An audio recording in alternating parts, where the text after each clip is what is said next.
நேயர்களே, இன்றைக்கு சர்வதேச அளவிலான ஒரு கவலைகள், மனிதநேய பாவனைகளை எல்லாம் பார்க்கிற மக்களுக்கு இந்த போரினுடைய நிலைப்பாடு எதுவாக அமையப் போகிறது? உலகத்தில் பல பகுதிகளிலிருந்து வந்திருக்கக்கூடிய ஏராளமான செய்திகளை கூம்பு வடிவ ஒரு நிகழ்வுகளை போன்று நாம் அவற்றை முழுமையாக உருவாக்கம் செய்து உங்களுக்கு தருகிறோம். இதில் எம்முடைய சொந்த கருத்துக்களோ இதில் சொந்த போதனைகளோ எதுவும் இல்லை என்பதை நான் உங்களுக்கு சொல்லிக் கொள்கிறேன். இன்று நடக்கின்ற போர், இதனுடைய முடிவுகள் எப்படி அமையப் போகிறது என்பதை ஒரு அலசலாக இந்த செய்தியை நாம் உங்களுக்கு தருகிறோம். வெள்ளிக்கிழமை, சனி, ஞாயிறு இன்று வரைக்கும் நடந்த போரின் நிலைப்பாடுகள் என்ன? வெள்ளிக்கிழமை அதிகாலை ஈரானை அவர்கள் தாக்கினார்கள். ஈரான் இந்த தாக்குதலில் அழிந்து போனது என்ற ஒரு பிம்பம் உடனடியாக சர்வதேசத்தால் முன்னெடுக்கப்பட்டது. காரணம், ஈரானுடைய ஏர் டிஃபென்ஸ் சிஸ்டம் S-300 போன்றவைகள் முழுமையாக செயலிழந்ததையும், ஈரானுடைய இராணுவ தலைவர்கள் நியூக்ளியஸ் அந்த வெப்பன்ஸினுடைய ஆக்கத்தை முழுமையாக செய்த சயின்டிஸ்டுகள், இன்னும் எமினன்ட் டிஸ்டிங்க்ட் பர்சனாலிட்டிஸ் அனைவரும் 20 பேர் அளவில் கொல்லப்பட்டதும், ஈரானுடைய 2க்கு மேற்பட்ட அணு ஆயுத நிலைகள் இஸ்பஹான், நட்டான்ஸ் போன்றவைகள் தாக்கப்பட்டதும், 100 முதற்கண் 78 பேர் கொல்லப்பட்டதும், 340 பேர் இறந்ததும், 340 பேர் காயமடைந்ததும், ஈரான் இனி எழுந்து தாக்குதல் நடத்த வாய்ப்பே இல்லை என்ற சூழலை ஏற்படுத்தியது. வெள்ளிக்கிழமை காலை நடைபெற்ற ஒரு சம்பவம். ஆனால் இதற்றில் அமெரிக்கா மகிழ்ச்சி அடைந்தது. அமெரிக்காவினுடைய அதிபர் அவர்கள் வெல்டன், ரொம்ப நல்ல ஒரு தாக்குதல் என்று சொன்னார். நான் ஏற்கனவே சொன்ன காணொலியை போன்று ஒரு ஒரு 3ஆம் தர அரசியல்வாதியாக அமெரிக்காவினுடைய அதிபர் தன்னை நிலைப்படுத்தி கொள்ள முடியாமல் நேரத்திற்கு நேரம் பேசுவதையும் இந்த 3 நாட்களாக நாம் பார்த்திருக்கிறோம். இது ஒரு பக்கம் வைத்துவோம். சனிக்கிழமை மறு இரவு, நள்ளிரவு, ஒரு மாபெரும் தாக்குதலை இஸ்ரேல் நடத்தி முடித்தது. அதாவது இஸ்ரேல் நடத்தியதற்கு பதிலாக ஈரான் நடத்தி முடித்தது. வெள்ளிக்கிழமை அதிகாலை முஸ்லிம்களுடைய ஒரு நாள் என்றும், அது ஈரானியர்களுக்கு உகந்த நாளாக அது தேர்ந்தெடுக்கப்பட்டதாகவும் பல செய்திகள் நமக்கு வந்திருக்கிறது. அவர்களை ப்ரோவோக் செய்வதற்கும் அவர்களை டீக்ரேட் செய்வதற்கும் ஃப்ரைடேயே யூதர்கள் தேர்ந்தெடுத்தார்கள். ஏனால் யூதர்களுக்கு சிறப்புமிக்க நாளாக அது மற்றொரு நாள், கிறிஸ்தவர்களுக்கு சிறப்புமிக்க நாளாக மற்றொரு நாள், இப்படிதான் சென்று கொண்டிருக்கிறது. ஏனால் இவர்கள் ஆபிரகாமின் வழித்தோன்றல்கள். சனிக்கிழமை அதிகாலை நள்ளிரவுக்கு பின் ஈரான் உலகம் எதிர்பார்க்காத ஒரு தாக்குதலை இஸ்ரேலின் மீது நடத்தியது. இந்த தாக்குதலில் 500 பேர் வரை படுகாயம் அடைந்ததாகவும் கூட செய்திகள் வந்திருக்கிறது. 248 என்று சொல்லப்படுகிறது. ஆனால் 1-2 தவிர எதுவும் இல்லை என்பதை போன்று மறுத்தாலும், இராணுவ நிலையங்கள், தொலைத்தொடர்பு அமைப்புகள், பொருளாதார மண்டலங்கள் உட்பட டெல் அவிவ் முழுவதுமாக ஒரு நாசகார நிலைக்கு தள்ளப்பட்டது. இதுதான் முக்கியம். எமது செய்தியை தொடர்ந்து பார்த்தவர்கள், பார்க்காதவர்கள் இந்த கருப்பொருளில் நாம் தருகிற இந்த சுருக்கமான செய்தியை நீங்கள் புரிந்து கொள்ளுங்கள். இஸ்ரேல் மிகப்பெரிய பதற்றத்திற்கு உள்ளானது மட்டுமல்லாமல், நாட்டிலிருந்து ஏராளமான விமானங்கள், 100க்கும் மேற்பட்ட விமானங்கள் சைப்ரஸ் நாட்டுக்கு கடத்தப்பட்டது. இஸ்ரேலுடைய பிரதமர் பெஞ்சமின் நெத்தன்யாகு அவர் இங்கிருந்து தப்பி அந்த காலகட்டத்தில் அவர் மீண்டும் கிரீஸுக்கு சென்றதாகவும் கூட தகவல்கள் வெளியானது.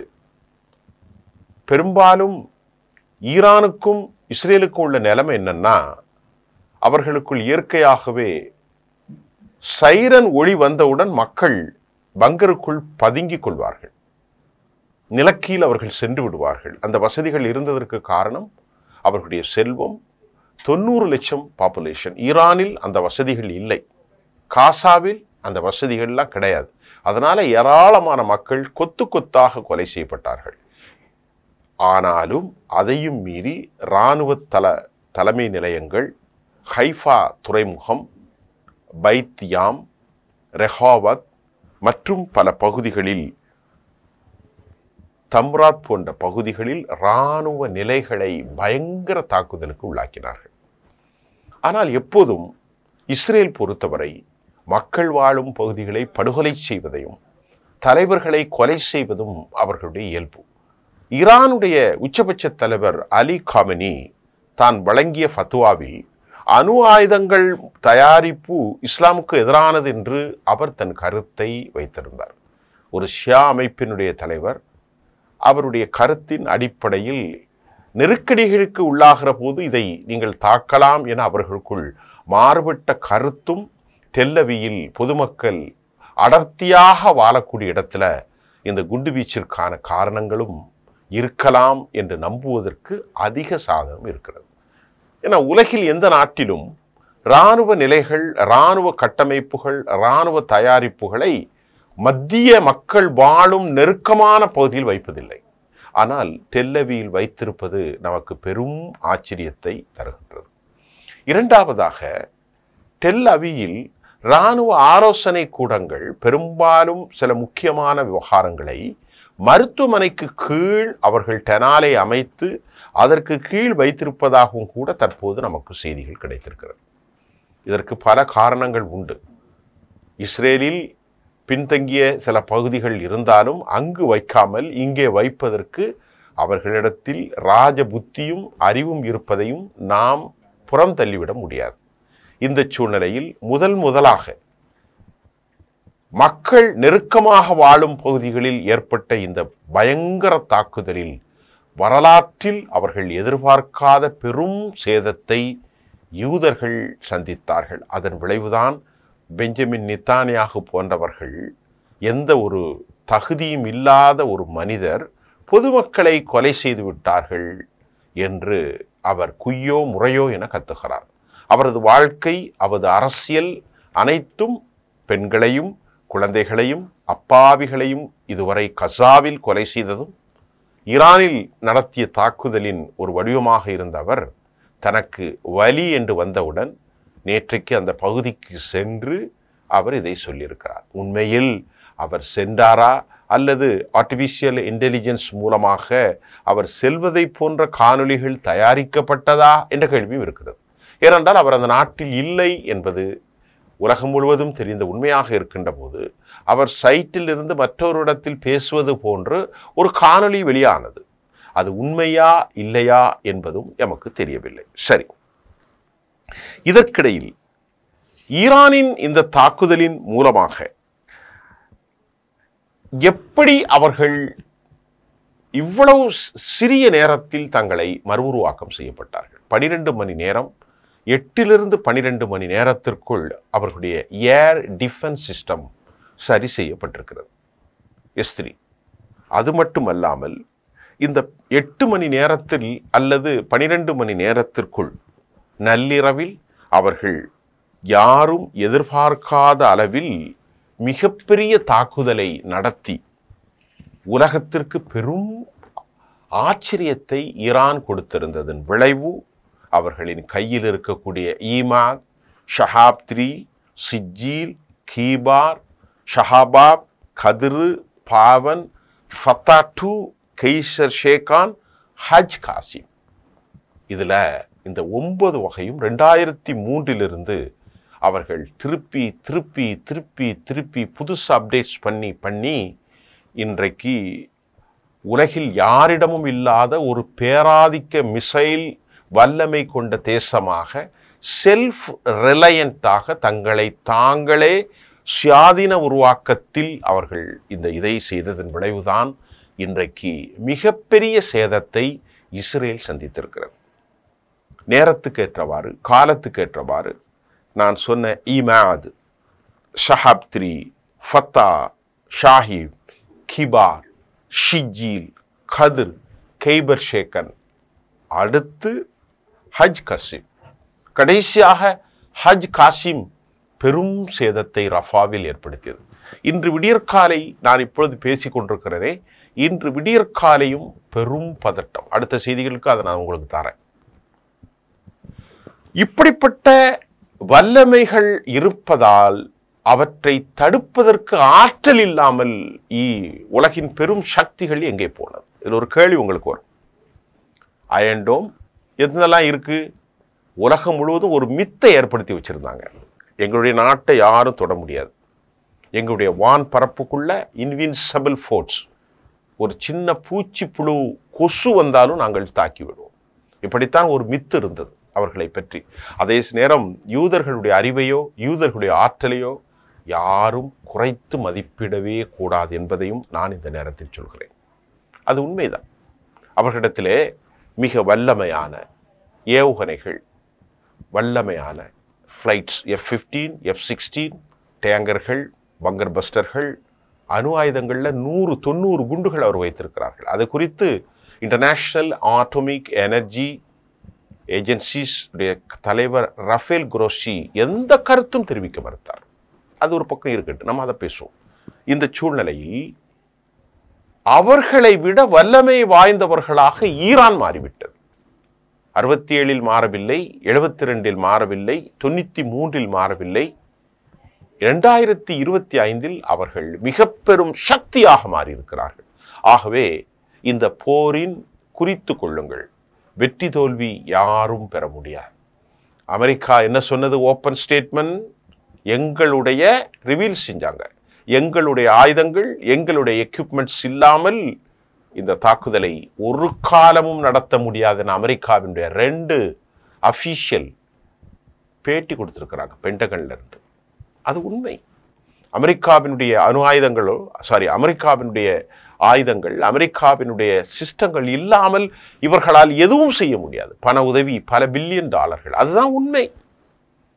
அது அவர்களின் மனசாட்சி செல்ல குழந்தை. மத்திய கிழக்கை ஆட்டி படைப்பதற்கு இவர்களை வைத்துக் கொண்டே காயை நகட்டக்கூடிய பெரிய பெரிய சக்தி. இவர்களை வைத்தே ஆயுதங்களை 13 லட்சத்துக்கு சவுதி அரேபியாவுக்கு விற்க முடிந்தது, துருக்கிக்கு விற்க முடிகிறது, கத்தருக்கு விற்க முடிகின்றது, இன்னும் பல நாடுகளுக்கு, யுனைடெட் அரபு எமிரேட்ஸ், பஹ்ரைன், எல்லா நாடுகளுக்கும் அமெரிக்கா ஆயுதங்களை கொடுத்து இதை பயன்படுத்தக்கூடாது என ஒரு தண்டனையும் அவர்களுக்கு வைத்திருக்கிறார்கள். கொஞ்சம் அறிவோடு சிந்திங்க. இஸ்ரேலுக்கும் அந்த ஆயுதங்கள், 13 லட்சத்துக்கு சவுதிக்கும் ஆயுதம். ஆனால் இஸ்ரேலை அடிக்கக்கூடாது, ஆனால் வாங்கி வச்சுக்கோ. எவ்வளவு பெரிய ஃபூலிஷாக்குறான் உலகத்தில் அமெரிக்காக்காரன். இதுதான் உண்மை. இந்த சூழ்நிலையில் இந்த மிசைலை வைத்திருந்தும் இவ்வளவு சக்திகள் இருந்தும் ஏன் வெற்றி பெற முடியல? என்னெல்லாம் இருந்துச்சு சார்? நான் சொன்னதை கட்டாய்க்கு 2வது வாரம். இந்த இன்வின்சிபிள் ஃபோர்ஸ், எங்களுடைய வான் பரப்பில் எறும்புகள் எல்லாம் நுழைய முடியாது என்று சொன்னீர்களே, அதுல என்ன இருந்துச்சு? இப்ப அவங்ககிட்ட ஈமான், சிஜீல், கதிரு, கைபர் ஷீகான், ப்ரோவன்ஸ், அத மாதிரி கிபார், ஷஹாபாப் எல்லாம் இருந்தது. பாவன் ஒன்னிடத்துல என்ன இருந்துச்சுன்னு கேட்டா, இஸ்ரேல் இடத்துல இருந்தது அயர்ன் டோம், இஸ்ரேல் இடத்துல இருந்தது அயன் பீம், அது மட்டும் இல்லாமல் பேட்ரியாட், அது மட்டும் இல்லாமல் டேவிட் சில்லிங், ஏரோ சிஸ்டம், தாட் சிஸ்டம் எல்லாம் இருந்துச்சு. இதுல குறைந்த அழுத்தத்தில் வருவதை தடுப்பதற்கு டேவிட் சில்லிங், நீண்டம் இது டேவிட் சில்லிங் இல்லை, சாரி, குறைந்ததை தடுப்பதற்கு ஏரோ சிஸ்டம் போன்றவைகள், அது மாதிரி இன்னும் பல வைத்திருந்தார்கள். ஆனால் அயன் டோம், அயன் பீம் எல்லாம் செயலிழந்ததற்கு காரணம் ஈரானுடைய ராஜபுத்தி என்று சொல்லப்படுகிறது. ஏனென்று சொன்னால், இவர்கள் இதனை காட்சிப்படுத்தப்படுகின்ற போது 2000 டன் 2 டன் கிலோ வெடிமருந்தை வைத்து இப்பொழுது ஒன்றை உருவாக்கி இருக்கிறார்கள். வார்ஹெட்ஸ்ல 6 முனைகள்ல, அதெல்லாம் இனி பயன்படுத்துவதற்கு அதிக வாய்ப்பு இருக்கிறது. என்ன செஞ்சிருக்கிறான்னா, ஒரே நேரத்தில் ஏர் டிஃபென்ஸ் சிஸ்டம் 15க்கும் மேற்பட்ட ஏவுகணைகளை தாக்கும். ஆனால் இவர்கள் அனுப்பியது 100க்கும் மேற்பட்ட ஏவுகணைகள். நல்லா கவனிங்க சார். இந்த 100க்கும் மேற்பட்ட ஏவுகணைகள்ல அந்த சென்சாரை கட்டுப்படுத்துக்குள்ள சிறு சிறு ஏவுகணைகளையும் சுமந்து வருவதாகவும், மிகப்பெரிய ஏவுகணைகள் வருவதற்கு சில நிமிடங்கள் அல்லது சில வினாடிகளுக்கு முன்பு இந்த குட்டிச்சிறு ஏவுகணைகள் அதிலிருந்து பாய்ந்து இவற்றுக்கு வேலை கொடுத்து விடும். எவற்றுக்கு வேலை கொடுத்து விடும்?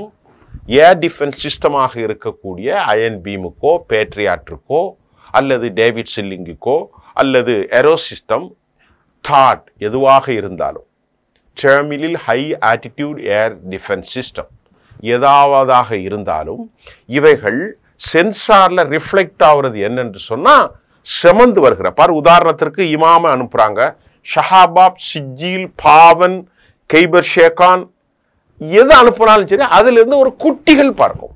ஏன்னா இது 15க்கு மேற்பட்டவைகளை ஒரே நேரத்தில் அளிக்கக்கூடியதான் இஸ்ரேல். உடனே என்ன செய்யும், இந்த குட்டி 1 செகண்டோ 10 செகண்டுக்கு முன்னாடி ரீச் ஆயிரும். புரியுதா உங்களுக்கு? ரீச் ஆனவுடன் அவைகளை தாற்பதற்கு இவைகள் வேலை செய்தவுடன் வேகம் அதிகமாக இருக்கிற பலிஸ்டிக்கும் ஹைப்பர்சோனிக்கும் நேர எல்லையை அடித்து சிதறியதுதான் தற்போது இஸ்ரேலில் நடந்திருக்கிறது. புரிந்து கொள்கிறதா உங்களுக்கு? இந்த குட்டி ஒரு 10 செகண்டுக்கு முன்னாடி போகும், எல்லா சென்சாரும் குட்டியை தான் அடிப்பாங்க. ஏர் டிஃபென்ஸ் சிஸ்டம் அங்கிருந்து வந்த தகவலை தான் நான் உங்களுக்கு புரியுற மாதிரி சொல்றேன். இது என்னுடைய செல்ஃப் இது கிடையாது. டிஃபென்ஸ் காரிடார்ல இருந்து வந்த செய்திகள், சர்வதேசத்தில் உள்ள செய்திகளுடைய மொழியாக்கத்தை மட்டும்தான் உங்களுக்கு தரேன்.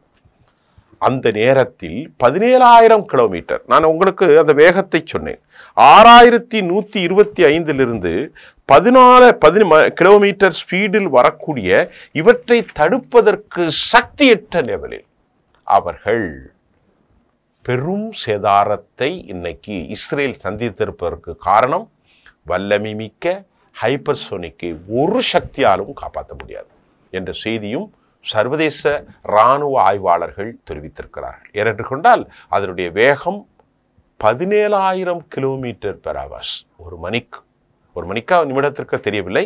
அதனுடைய வேகம் 17,000 kilometres per hours. Per hours அல்ல, அது அந்த கணிப்பு எனக்கு சரியாக தெரியவில்லை. ஆனாலும் இவ்வளவு வேகத்தில் விழுகின்ற ஒரு வேகமான மிசைலை தடுக்க முடியாது, தடுப்பதற்கு சாத்தியமே இல்லை.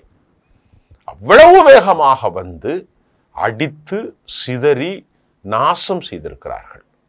2000 கிலோமீட்டர் தொலைவில் இருக்கும் ஈரானிலிருந்து ஏவப்பட்டு ஈராக்கின் உள்ளே ஜொர்டானில் உள்ளே அடுத்த கனவு நாடிகள் இங்கே விட்டது.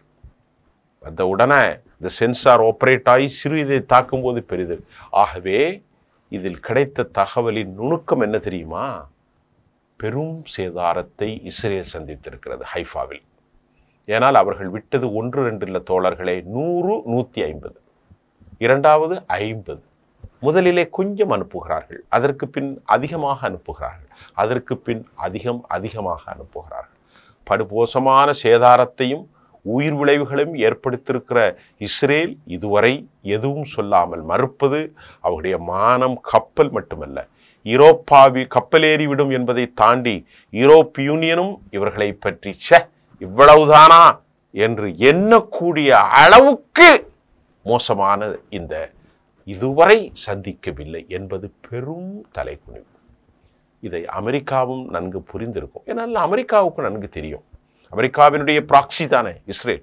அமெரிக்காவிடத்தில் இருக்கிற F-55, F-13 எல்லாவற்றையும் சொல்லும். இரண்டாவது, ஈரான் ஒரு வல்லமை மிக்க தேசம் என்பதை தற்போது நிரூபித்திருப்பதாகவும் செய்திகள் வந்திருக்கிறது. அடித்து நொறுக்கி துவம்சம் செய்த போதும் 8 மணி நேரத்தில் மறுஉருவாக்கம் செய்து ஏர் டிஃபென்ஸ் எல்லாம் அவர்கள் சரி செய்வதற்கு காரணம் அவர்களுடைய அளவு கடந்த ஆற்றல் மட்டுமல்ல, அவர்களுக்கு மிகப்பெரிய செய்மதி படப்பிடிப்பு சேட்டலைட் இமேஜை மிகச் சரியாக உதவி செய்கிற நாடுகளாக பல நாடுகள் இருக்கிறது. குறிப்பாக ரஷ்யா, சீனா மற்றும் பாகிஸ்தான்.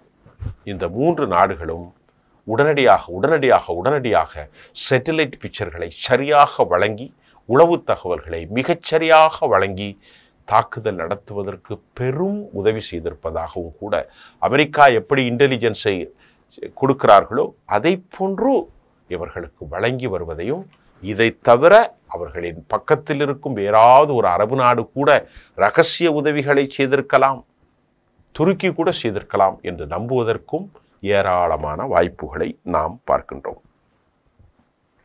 பெண்டகன் அமெரிக்காவில் இருக்கிறது. சின்ன பெண்டகன் இங்கே அடித்து துவம்சம் செய்யப்பட்டு விட்டது. இனி பென்டகன் போன்று எந்தவித ஒரு பெருமைக்குரிய இடமாக இஸ்ரேல் இல்லை. இஸ்ரேலை கை வைத்தால் உலகம் காலி என்ற நிலை மாறியிருப்பதாகவும் கூட சர்வதேசத்திலிருந்து போரியல் வல்லுநர்கள் தங்கள் கருத்தை தெளிவாக பதிவு செய்திருக்கிறார்கள். சோசியல் மீடியாக்களில் தான் இந்த அதிக தகவல்கள் பகிர்ந்து கொள்ளப்பட்டிருக்கிறது என்பதையும் இந்த பம்பார்டன் ஷெல்டருக்குள் மக்கள் அடங்கி ஓடுவதையும் நாம் பார்க்கிறோம். தோழர்களே, இந்த ஹைஃபாவுடைய ஆயில் சுத்திகரிப்பின் நீளமாக அவர்கள் பயன்படுத்த முடியாத பல சேதாரங்களை 17,000 கிலோமீட்டர் வேகத்தில் வந்த இந்த பாலிஸ்டிக்ஸ் தான் பெரும் தாக்குதலை, கடைசியாக அதிக உயிரிழப்புக்கு காரணமாக இருந்த ஒரு மிசைலுடைய பெயர் ஹஜ் காசிம் என்று சொல்லப்படுது. ஹஜ் காசிம் தான் கடைசியாக அனுப்பப்பட்டது. இன்று விடியற்காலம் அந்த செய்திகளை நான் இனி தரப்போகிறேன்.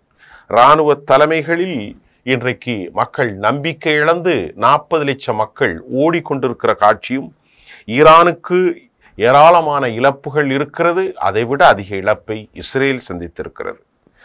தற்போது கிடைத்திருக்கிற இந்த தகவலின் மூலமாக தற்போது அணு ஆயுதம் பயன்படுத்துதல் இருக்குமா என்ற கேள்வியும் நமக்கு தொங்கித்தான் இருக்கிறது. இதற்கிடையிலே பிரான்சுக்கு ஒரு செய்தி பகிரப்பட்டிருப்பதாகவும் சொல்லப்படுகிறது. யூரோப்பிய யூனியன் நாங்கள் தலையிடப் போவதில்லை என்று சொன்ன தகவலை நான் உங்களுக்கு சொன்னேன். ஆனால் தற்போது அவர்கள் தலையிடுவார்களா என்பது தெரியவில்லை. அமைதி காத்து வருகிறார்கள். ஒன்று மட்டும் எங்களுக்கு சொல்ல முடியும், இதைவிட கடும் தாக்குதலுக்கு 2 பேரும் தயாராக இருக்கிறார்கள். அழிவில் ஒருபோதும் ஒருவரை ஒருவர் மிஞ்சிவிட முடியாது. ஈரான் ஏதோ ஒரு ரகசியத்தை தன் கையில் வைத்திருக்கிறது. அது அணு ஆயுதத்தை தாண்டிய ஒரு ரகசியத்தை அவர்கள் பாலிஸ்டிக்ஸின் மூலமாக, ஹைப்பர்சோனிக் மூலமாக வைத்திருக்கிறார்கள். அது வருகின்ற போதுதான் அவர்களின் ஆற்றல் அதிகமாக தெரியும்.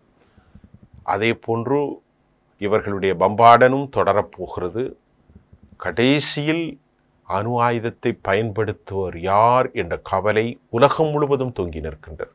அடுத்த வரும் செய்திகளில் உங்களுக்கு ஆதாரப்பூர்வமான செய்திகளை தர காத்திருக்கிறேன். நன்றி.